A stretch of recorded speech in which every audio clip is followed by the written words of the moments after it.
Lord. Sa pangalan po ng dakilang Panginoong Yesu Kristo, isang mapagpalang hapon po sa bawat isa sa atin.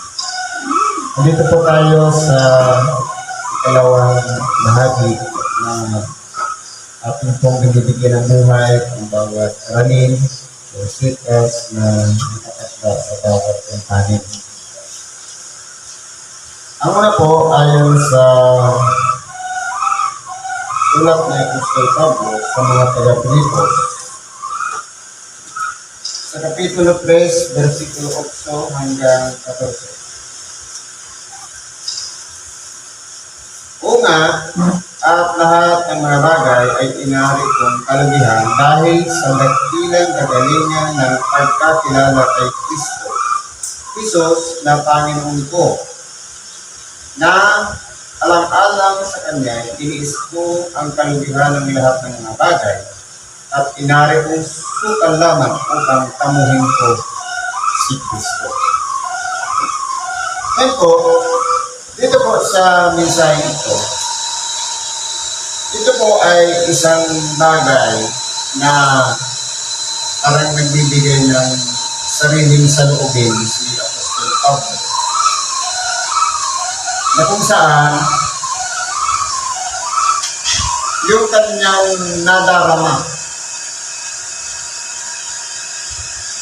mula sa kanyang dating kalagayan hanggang sa siya'y binago, ipinaparamdam niya sa bawat isa sa atin na kung ano ang pamumuhay ng nasa material at kung ano ang pamumuhay sa piling ni Kristo. Sapagkat magkakaroon po siya ng tagahambing.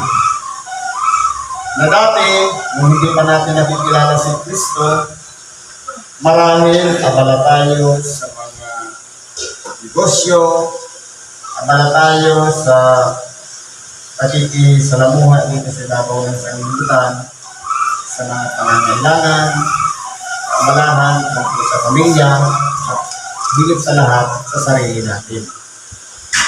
Pero po, sabi ni Apostol Pablo, inaari kong kalugihan. Dahil, kagaya natin, nung hindi pa natin nakikilala si Kristo, kung tayo ay isang negosyante, pwede natin ma-straight ang Lunes hanggang Linggo nasa palengke, na nakatuon ang ating sarili sa pagninegosyo, sa kabalahan, na kung saan kumikita tayo.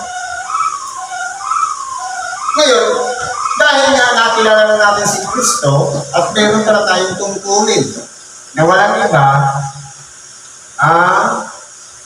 isasakripisyo natin yung oras na kung saan dapat ay kumikita tayo, pero dahil nung nakilala natin si Kristo, sa ating sarili, napagwari natin na mas mahalaga pala ang pagkakakilala kay Kristo kaysa sa mga makasanggunitan natin. Kaya, pwede natin sabihin, inaari kong kalugihan. Dahil, kumbaga, sa pamumuhay material, mayahambing muna na dati noon dapat sana kumikita ako ng ganito, pero nung makilala ko si Kristo, sinakang ko yung tindahan ko. Kaya po, dito sa bagay na ito, naging priority na ni Apostol Pablo si Kristo. Kaya yung kanyang kaabalahan, dahil ang trabaho po ni Apostol Pablo noon, tagagawa siya ng tulda. Kumbaga, meron na oras yung paggawa niya ng tulda. Ang kagandahan po noon, dahil nasunod niya na yung ayon sa kalooban ng Diyos. Na sinasabi sa unang sa 10 utos na ipamili mo ang araw ng Sabat. Na kung saan, sa halip na tayo'y hindi pa natin nakikilala si Kristo, ini-straight natin Lunes hanggang Sabado may trabaho. O kaya hanggang Linggo pa, inuubos natin. Halos ang pahinga na lang natin, kain at tulog. Pero po, nung makilala natin si Kristo, nabago po yun. Kaya, mayahamin na natin na nung hindi ko pala kilala si Kristo, okay lang lahat.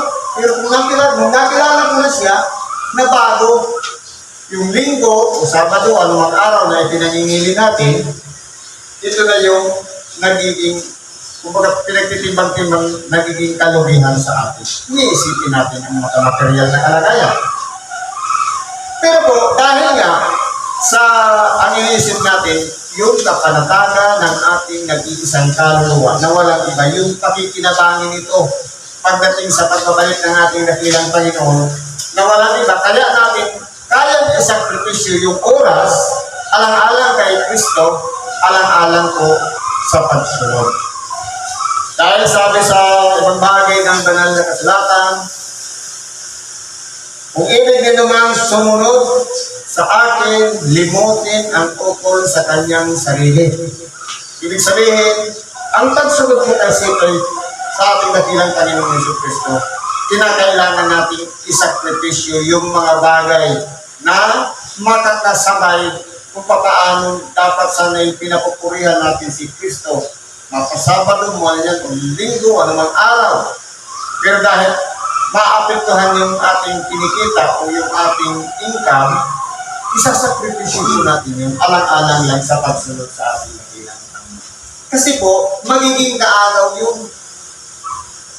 Kaya kung titingnan po natin dito, si Apostol Pablo, naranasan niya yun, naramdaman niya yun. At tayo rin, nung hindi pa natin nakikilala si Kristo, pwedeng baliwala lang, pero nung nakilala na natin siya, at pinaglaanan natin siya ng oras, ng araw ng pagsamba, pwede natin sabihin, isang kalugihan. Dahil, kumbaga, meron na tayong panghihinayang. Pero hindi natin nalalaman na yung pagsunod pa ng Kristo, mas higit pa tayong pagpapalain sa lahat ng ating mga ginagawa. At ako'y nasumpungan sa Kanya na walang katwiran aking sarili sa makatuwid bagay sa kautusan, kundi ang katwiran sa pamamagitan ng pananampalataya kay Kristo, ang katwiran ng buhat sa Diyos sa pamamagitan ng pananampalataya. Kaya kung dati noon, nakabatay lang lahat tayo sa kautusan. Wala po tayong pakikinabangin. Walang improvement na mangyayari sa atin. Pero nung nabuhay na tayo sa pamamagitan ng pananampalataya sa ating sarili, na pagwawari natin na ang pamumuhay pala natin dito sa ibabaw ng sanlibutan ay hindi lang dahil sa pagsunod ayon sa kautusan, kundi ayon sa katwiran ng Diyos sa pamamagitan ng pananampalataya kay Kristo. Na kung saan, kung dati noon, depende lang o umaasa tayo kung gaano tayo nagpapagod sa pagninegosyo, kung ano lang yung pinagpaguran natin, doon tayo makikita. Pero nung nakilala natin si Kristo, parang mapapansin natin, mas malaki pa pala ang pagpapala na kasama natin si Kristo habang ginagawa natin yung negosyo. Dahil nandun po siya, pinagpapala niya tayo. At sa bagay na yan, kumbaga, lahat ng ating mga pagsamo at panalangin sa Kanya, nagiging kahalagan po sa atin. Dahil kung dati noon, halimbawa, nagninegosyo ko sa banggeta, siyempre kung sino lang yung dadaan doon, yun lang ang bibili. Pero nung kasama na natin si Kristo, kasama ng ating panalangin at nagninegosyo tayo, ang mangyayari po niyan, yung pakiramdam ng mga tao na parang itinutulak sila na doon sa'yo bumili. Kaya ganun po yun. Ngayon, kung titingnan po natin, sa maiksing sumaryo, sasabihin natin, isang kalugihan na yung isang araw na magsasara ka ng negosyo. Pero pagdating pala na kung mauunawaan natin ng malalim, mas lalo pa tayong pagpapalain, lalo na kung marunong tayong magsakripisyo ng isang araw alang-alang sa ating dakilang Panginoon Hesus Kristo. Kaya po, napaka-iwaga po ng pananampalatayang ilalapit natin sa ating dakilang Panginoon. Sabi nito, upang makilala ko siya at ang kapangyarihan ng kanyang pagkabuhay na maguli at ang pakikisama ng kanyang mga kahirapan na ako'y natutulad sa kanyang pagkamatay. Na kumbaga, yung naturalisa ng tao, kapag nung nakilala natin si Kristo, magkakaroon mo yun ng pagbabago. Kasi kung halimbawa, ang pamantayan natin noon, ang alam natin, ang tao, isisilang, lalaki, matututo sa eskwelahan, magkakapamilya, pagkatapos tatanda, mamamatay. Kumbaga, sa cycle ng buhay, pare-parehas lang naman. Kumbaga, ang alam lang natin, kapag namatay, wala na. Pero nung makilala natin si Kristo, at nagkaroon tayo ng kalakipan ng ating paghihirap o pagsasakripisyo sa ating sarili, alang-alang sa kanyang kamatayan, nakasama pa lang tayo doon sa kanyang dilipahan, bagamat nauna pa siyang nagdipa o nagsakripisyo ng kanyang sarili bago tayo ipinanganak. Ilalapit lang natin yung pananampalataya niyan sa ginawa ng ating dakilang Panginoong Jesucristo. Isang malaking bagay na po yan, na tayo'y magtatamo ng pag-asa patungkol doon sa inihanda ng Diyos na buhay na walang hanggan. Kaya po, kung titingnan natin dito, yung kahirapan o yung pagsasakripisyo natin na ating inaalay sa ating dakilang Panginoon, dahil lang sa siya'y naging priority na ng ating buhay, isang bagay po yan na pagpapalagin sa bawat isa sa atin na sumusunod sa Kanya. Kung natin tamuhin sa anumang paraan ang pagkabuhay na magpuli sa mga patay, halimbawa, ipagkakalog na sa atin yung biyaya o regalo ng Diyos na tatamuhin na natin yung pagkabuhay na magpuli sa mga patay. Sabi nito, hindi sa ako'y nagtamuna o ako'y nalubos na, kundi nagpapatuloy ako baka sakaling maabot ko yung ikinaabot naman sa akin ni Kristo Jesus. Kaya po, sa atin po, tinuturuan tayo na magsikap. Hindi ibig sabihin na lumipalan ang ating dakilang Panginoon, sakot na tayo. Pero kung wala na ng kaugnayan sa pamamagitan ng pananampalataya, kahit nakita lang natin siya, pero walang connection, kasi pananampalataya po ang magpupunik ng ating sarili at sa ating dakilang Panginoong Jesucristo.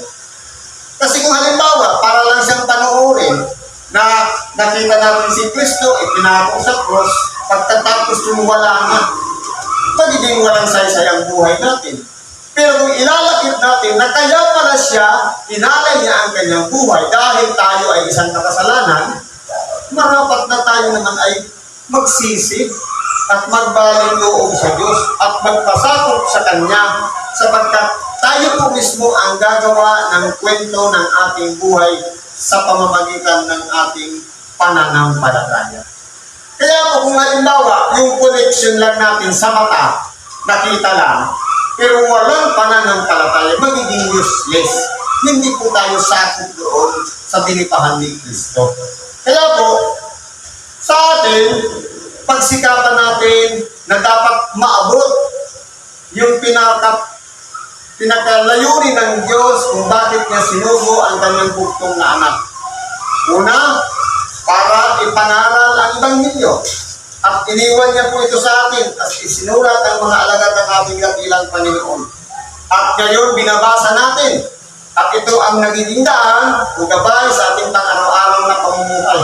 At ito po ang nagtuturo sa atin upang hubugin tayo, upang mabaguhin ang ating pagkatao, na hindi na tayo dapat mabuhay sa dati nating kalagayan, na kung noon, malaya nating nagagawa ang mga bagay na ayon sa sarili nating kanuhan. Ngayon, meron na pong pagpipigil. Dahil, ilalapit na natin yung isang araw na pagsamba sa ating dakilang Panginoon na kung saan doon natin siya pinapupurihan sa pamamagitan ng mga awitin, mga panalangin, na kung saan nag-iipon-ipon tayo sa mga simbahan. Yun po ang ibig sabihin nito. Kaya po, huwag nating sasabihin sa ating sarili na ako'y pinatawad na ako'y nagtamo na kasama na ako doon sa iniligtas ng Diyos, na ako'y magkakamit na ng buhay na walang hanggan. Huwag nating sasabihin sa ating sarili na kumpiyansya na tayo, okay na. Kundi pagsikapan pa rin natin na walang iba maabot yung mga bagay na hindi pa natin naaabot.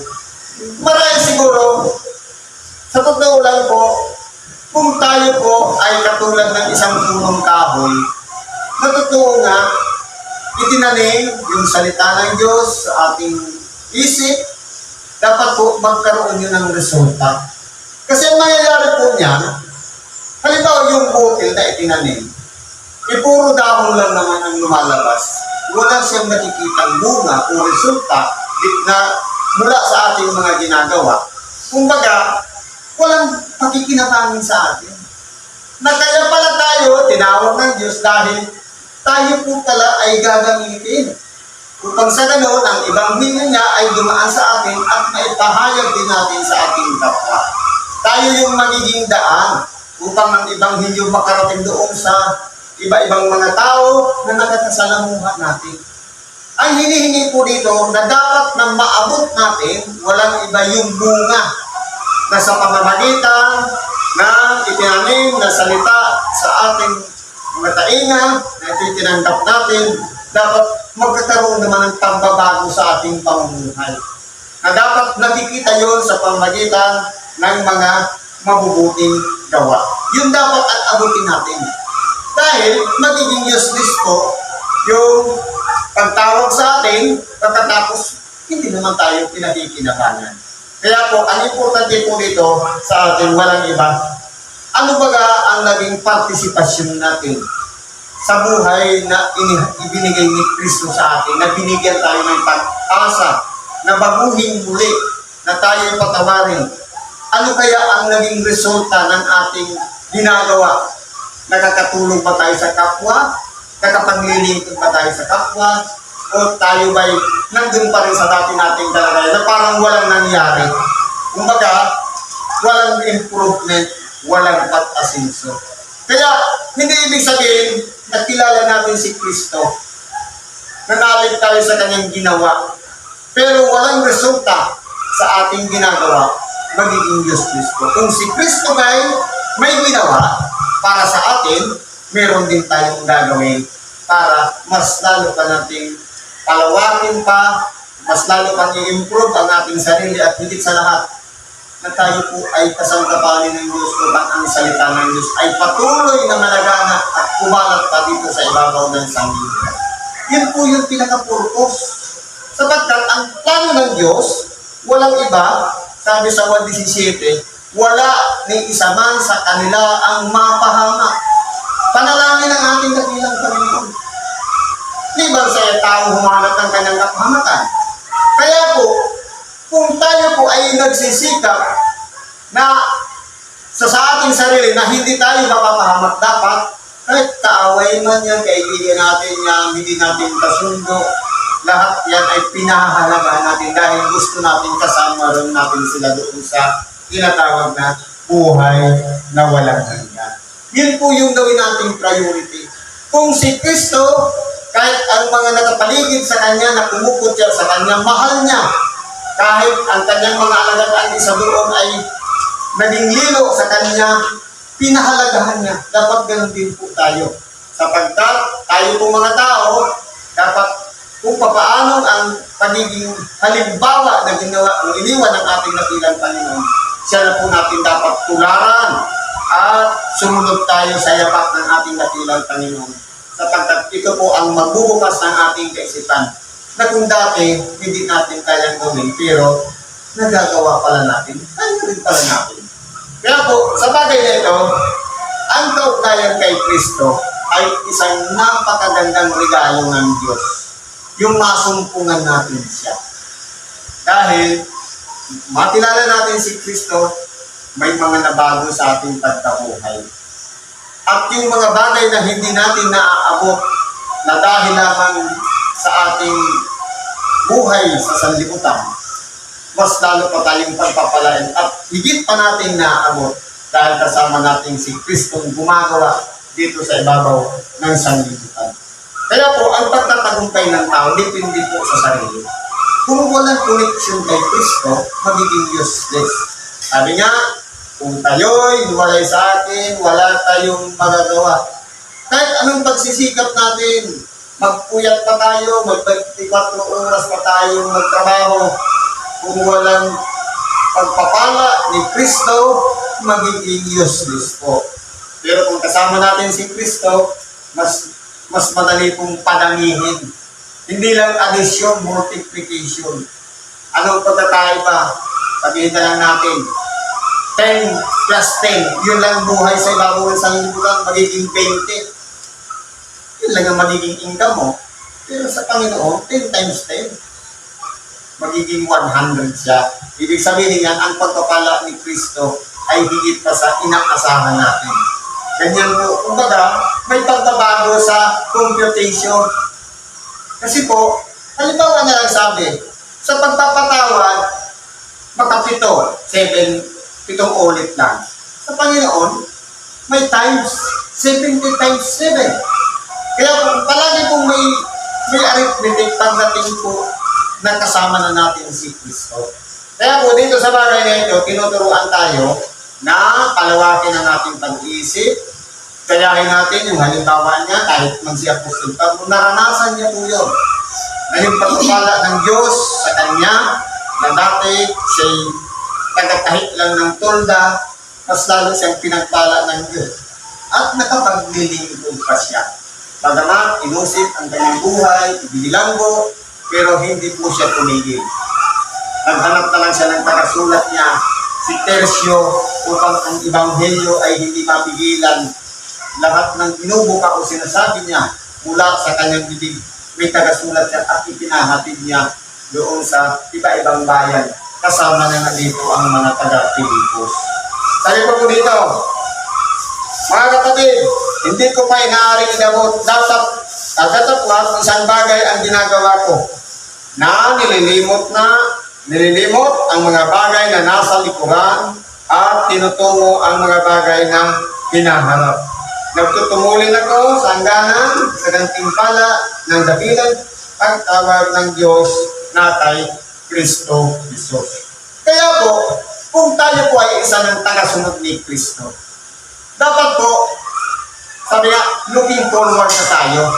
Huwag na natin balikan yung mga dati nating pinagdaanan. Sapagkat, sabi nga sa kasabihan,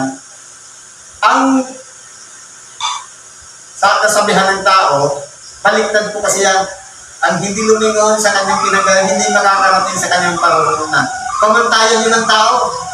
Pero kung kay Kristo, huwag mo nang balik-balikan yung mga nangyari sa iyo. Lumipas na yun, hindi mo na yun maibabalik. Kaya dapat, sabi nga dito, hindi ko pa inaaring inabot. Pwedeng meron pang kakulangan sa ating mga ginagawa. Dapat po, isang bagay ang ginagawa ko na nililimot na ang mga bagay na nasa likuran. Dapat po, yung mga nangyari sa ating buhay, gawin na lang natin siyang kwento ng ating buhay. Huwag na natin balik-balikan. Kung meron tayong nakasamaan ng loob, patawarin din natin sila. Kung meron tayong kagalit, ipabaya na natin sa Diyos, yung mga tao na yun. Kumbaga, hulupa na dapat yung galit. Huwag na natin balikan yung nakaraan. Kundi, harapin na natin yung mga bagay na kung saan yung tinutungo natin. Dapat may direksyon. Kasi ang mangyayari po dyan, mababaon tayo doon sa isang kalagayan, hindi tayo makakausap.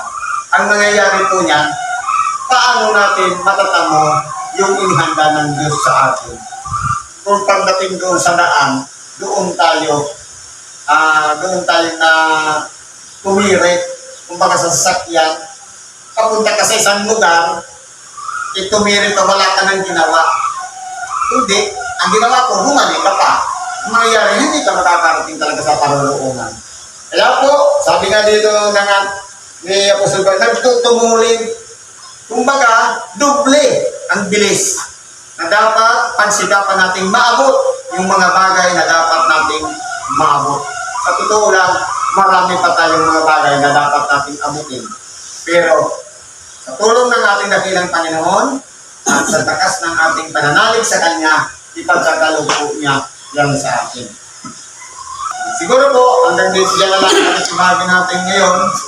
Nakarelate tayo sa Ebanghelyo ngayon. Salamat sa Diyos at Panginoon natin mga kahilingan karaingan. ilapit natin yan sa Diyos. At ang mga aral natin napakinggan, i-apply natin sa ating pamilya.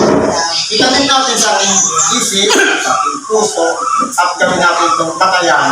Kung sa ganon, meron tayong matutunan. Kinabukasan, i-apply natin sa patuloy natin sa atin. Salamat sa Diyos at napagpalang hapon sa bawat isa.